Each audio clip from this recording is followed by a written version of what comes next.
que j'aime beaucoup dans mon métier, c'est justement ces défis pour être au plus précis possible à chaque fois. On peut des fois être un peu dans le flou selon les éléments qu'on va aborder, mais quand c'est au cœur du projet, il faut vraiment être très précis. Et pour moi, ça c'est un défi très intéressant.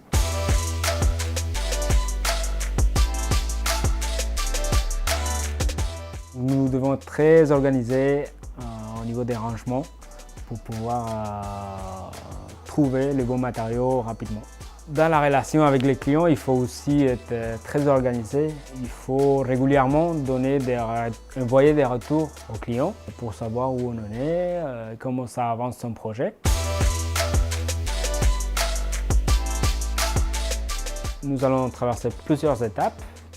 Certaines sont très longues et nous allons avoir une vision globale du projet seulement à la fin, quand tous les éléments vont être installés.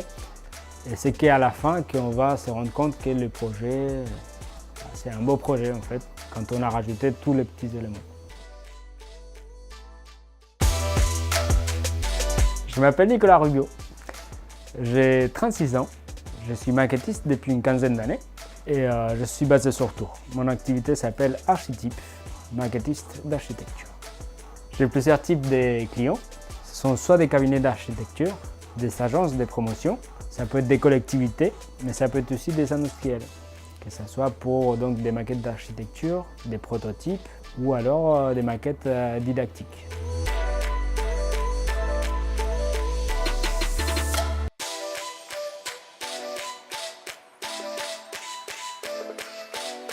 Les journées types du maquettiste sont très différentes selon à quel stade nous sommes de la maquette.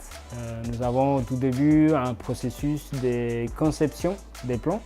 Donc là, on va passer beaucoup de temps devant l'ordinateur à traiter avec des logiciels, que ce soit des logiciels de conception ou alors des logiciels d'usinage.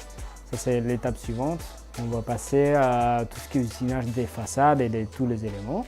Ensuite, on va avoir des étapes où c'est plutôt de l'assemblage. On travaille beaucoup avec des cols. On peut avoir besoin des mastiques, on peut poncer.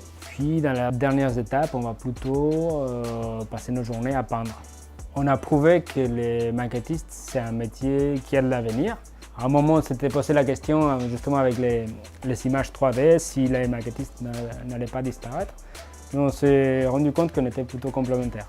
Je suis espagnol d'origine argentine.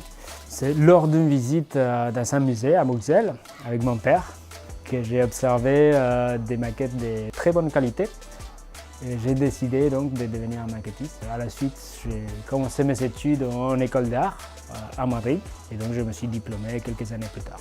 Quand j'étais petit, j'étais fan du Capitaine Cousteau. Cousteau, on disait nous chez nous.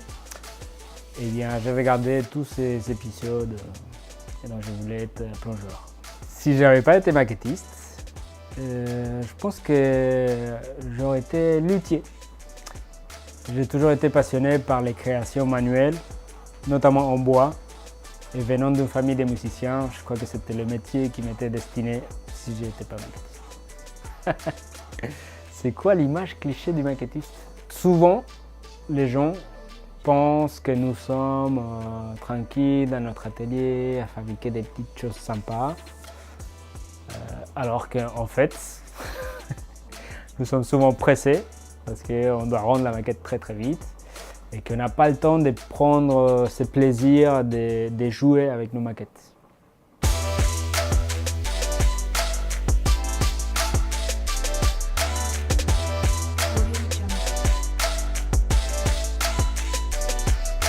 Hasta la vista.